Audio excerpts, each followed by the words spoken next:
Welcome to mega nine TV. నేను మీ జనని. నెల్లూరు జిల్లాలో ఆయన ఓ పెద్దారెడ్డి. వైఎస్ఆర్ కాంగ్రెస్ పార్టీలో ఆయన ఏది చెబితే అదే జరిగేది. వైఎస్ జగన్మోహన్ రెడ్డికి అత్యంత సన్నిహితులలో ఆయన ఒకరు. వైసీపీలో ఒక వెలుగు వెలిగిన ఆ నేతకు టీడీపీలో అన్ని అవమానాలే. ఇంతకీ ఎవరా నేత? పార్టీ మారినా ఆయన జాతకం ఎందుకు మారడం లేదు? Let's watch the story.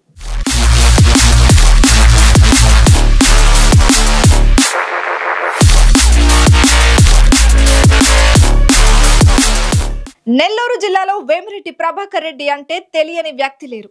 ఆయన తన ట్రస్ట్ ద్వారా ఎన్నెన్నో సేవా కార్యక్రమాలు చేసి ప్రజల మనసు దోచుకున్నారు. అయితే రాజకీయాల్లోకి వచ్చి తన కల నెరవేర్చుకోవాలని ఎప్పటి నుంచో ప్రయత్నిస్తున్న ఆయనకు 2019లో టర్నింగ్ పాయింట్ వచ్చింది.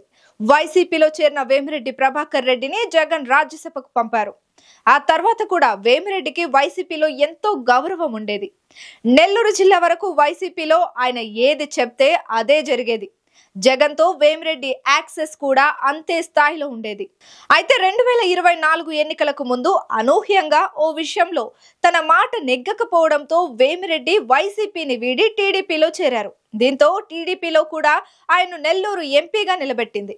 ఆయనతో పాటు భార్య ప్రశాంతి రెడ్డిని సైతం కోవూరులో నిలబెట్టింది.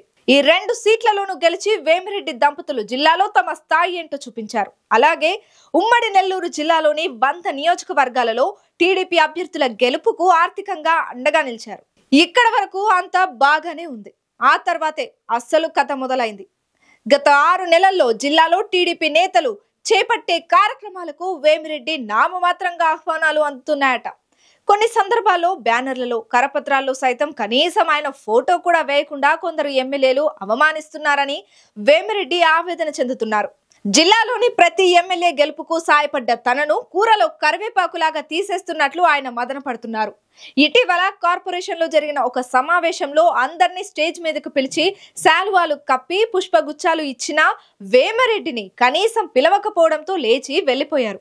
మంత్రులు బుజ్జగించినప్పటికీ వెనక్కి తగ్గలేదు. అలాగే నెల్లూరు జిల్లాలో బంగారం లాంటి తెల్లరాయి సిలికాన్ ను ఇతర దేశాలకు తరలించి సొమ్ము చేసుకోవడంలో వేమిరెడ్డి ముఖ్య అనుచరుడి పాత్ర ఉందని తెలుస్తోంది. వేమిరెడ్డి పేరు చెప్పుకొని ఓ బడా నేత 100 కోట్లు వెనకేసుకుంటున్నట్లు ప్రచారం జరుగుతోంది. సిలికాన్ లో వేమిరెడ్డి ప్రభాకర్ రెడ్డికి హస్తం ఉందో లేదో ఆ దేవుడికే తెలియాలి. కానీ ఆయన ఎక్కడికి వెళితే అక్కడికి తోకలాగా వెళ్లే ఆ చోట నాయకుడికి మాత్రం 100% హస్తం ఉందన్న ప్రచారం సాగుతోంది. మరోవైపు వైసీపీలో ఎంపీగా ఉన్నప్పుడు సిటీ ఎమ్మెల్యే అనిల్ కుమార్ తో విభేదాలు ఉండేవి. దాంతో టీడీపీలోకి వస్తే ఇక్కడ ఎమ్మెల్యేలు పట్టించుకోవడం లేదు. మరోవైపు ఎంపీ గారిని నమ్ముకొని నామినేటెడ్ పోస్టుల కోసం చాలా మంది ఎదురు చూస్తున్నారు. అయితే తనకే దిక్కులేదని ఆయన వారికి చెప్పేస్తున్నారట. దీంతో నేతలు తలపట్టుకుంటున్నారు.